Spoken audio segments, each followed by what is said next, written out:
انتہائی سرعت سے پروان چڑھا، اور اس کی اوپر سے سرپرستی جو کر رہے تھے وہ ڈاکٹر ایچ عثمانی تھے۔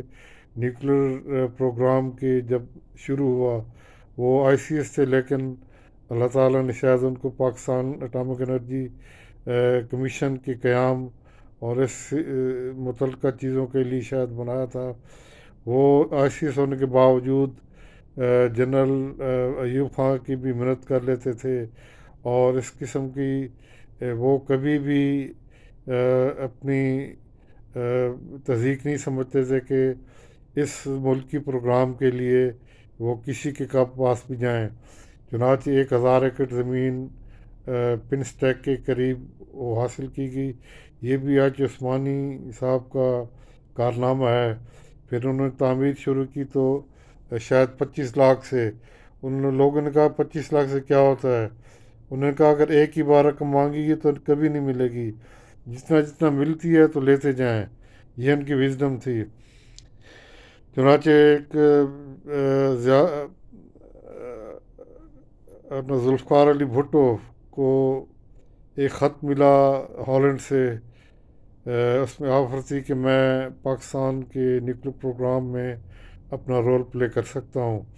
چنانچہ ڈاکٹر منیر نے وہ خط سلطان بشیر الدین محمود جو اس وقت کے ٹاپ سائنٹسٹ تھے اٹامک انرجی کے، ان کو دیا، اور پھر یہ ملاقات بیلجیم میں شاید ہوئی، اور انہوں نے کہا کہ یہ ہمارے کام کے آدمی ہیں۔ پھر جو بھی لٹریچر ملا جا سکتا تھا وہ حاصل کیا گیا ان کے ذریعے، اور کوئی چیزیں اب مجھے تو نہیں معلوم حاصل کی گئی ہوں گی۔ یہ ڈاکٹر صاحب بنیادی طور پر میٹالرجسٹ تھے، اور یورینیم کا کام بھی، صفائی بھی، یہ میٹالرجی کا کام ہے۔ چنانچہ انہوں نے نہایت دل جمعی سے اس سب سے اہم کمپوننٹ کو اس کی تیاری میں بھرپور کردار ادا کیا۔ اس کے علاوہ ڈاکٹر عبدالقدیر خان کی شخصیت ہمہ جہت ہے، یہ لوگوں سے کام لینا جانتے ہیں۔ یہ کہتے ہیں کہ جیسے ورکشاپ میں استاد ہوتا ہے، یہ استاد کی طرح لوگوں سے کام لیتے ہیں۔ اب استاد ہو سکتا ہے کہ مشینری کا پرزہ بھی نہ بنا سکے، وہ ہو سکتا ہے کوئی نٹ بھی ٹائٹ نہ کر سکے، لیکن وہ لوگوں سے کام لیتے ہیں۔ یہی ڈاکٹر عبدالقدیر خان کی کوالٹی تھی کہ وہ لوگوں سے کام لیتے تھے، اور انہوں نے غوری میزائل کے پروگرام کو بھی اسی طرح لوگوں سے تیار کر لانچ کیا۔ لیکن ڈاکٹر صاحب کی ایک تھوڑی سی، جتنے بڑے کام کرتے ہیں اس میں تھوڑی سی خامی بھی ہوتی ہیں، وہ سیلف پروجیکشن کے بہت گرویدہ تھے اپنے، ان کا نام آئے خیر آنا چاہیے۔ اس کے بعد پاکستان کی نیوکلیر پروگرام میں ٹیمیں ترتیب دیں گے۔ ایک نیوکلیر فزسسٹ کی ٹیم تھی جو اس کے ڈیزائن پر کام کرتی تھی، اور اس کے لیے ڈاکٹر عبدالسلام نے جو اپنے انسٹیٹیوٹ ہے قائم کیا تھا غیر ملک میں، سرن میں ہے، تو وہاں پر بھی ان کو تربیت دی گئی۔ چنانچہ ایک زبردست ٹیم تیار ہو گئی، اور اس کی صلاحیت یہ تھی کہ آپ ان کو ایٹمی ہتھیار کا پیرامیٹر بتائیں کہ کس سائز کا، کس قوت کا، کس چیز کا ہو، تو وہ 3 مہینے میں اس کا ڈیزائن تیار کرنے کی صلاحیت رکھتے ہیں۔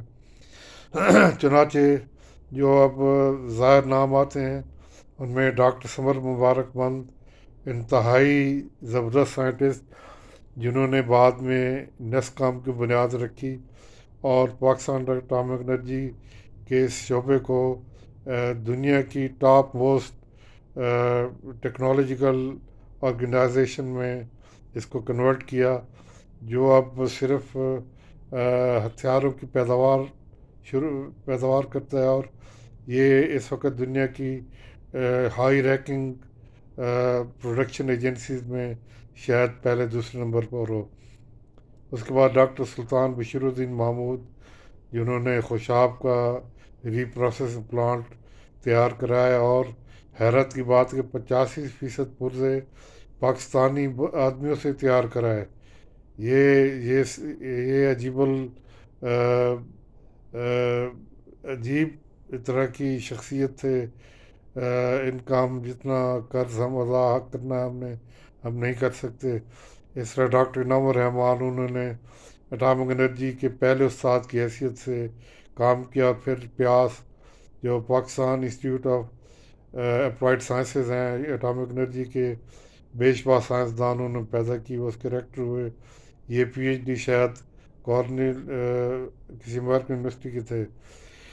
چنانچہ پاکستان کا بم تیار ہو گیا، اور یہ بم 21 technologies state of the art مہارت کی وجہ سے ممکن ہوا، اور ان میں ایک نہایت اہم حصہ ڈاکٹر عبدالقدیر خان کی انریچمنٹ ٹیکنالوجی کا بھی تھا۔ اس کے بعد نیوکلیر بم بنانے میں 21 مہارتیں شامل تھیں، تو یہ سب مہارتیں، ان میں ڈاکٹر عبدالقدیر خان سب سے زیادہ ظاہر ہوئے۔ کوئی ان کا شوق بھی تھا، ہمیں خوشی ہے۔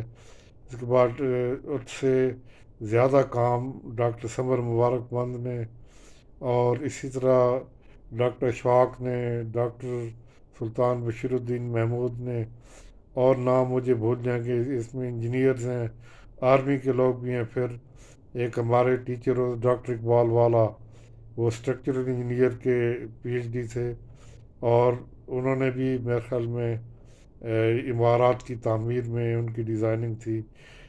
وہ تو اب بہت بوڑھے ہو چکے ہوں گے۔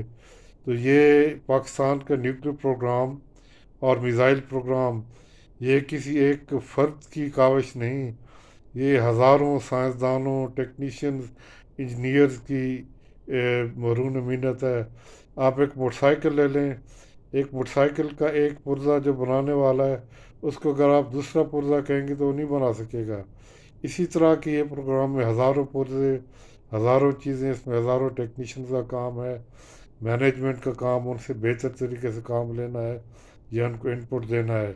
یہ ہمارے سائنسدانوں، ہمارے انجینئرز اور ہماری حکومت کا بھی اس میں بہت بڑا کردار ہے۔ تو یہ بنیادی چیزیں تھیں تاکہ تاریخ صحیح رہے کہ نیوکلیر پروگرام کسی فرد واحد کی کاوش کا نتیجہ نہیں، بلکہ ہزاروں لوگوں کی ہیں، جن میں لازمی طور پر بعض نیوکلیر سائنٹسٹ، ان کے کارہائے نمایاں، ان کی وزڈم سے انجینئر اور ٹیکنیشین کام کرتے ہیں۔ ہم رہتی دنیا تک ان کے قرضدار رہیں گے۔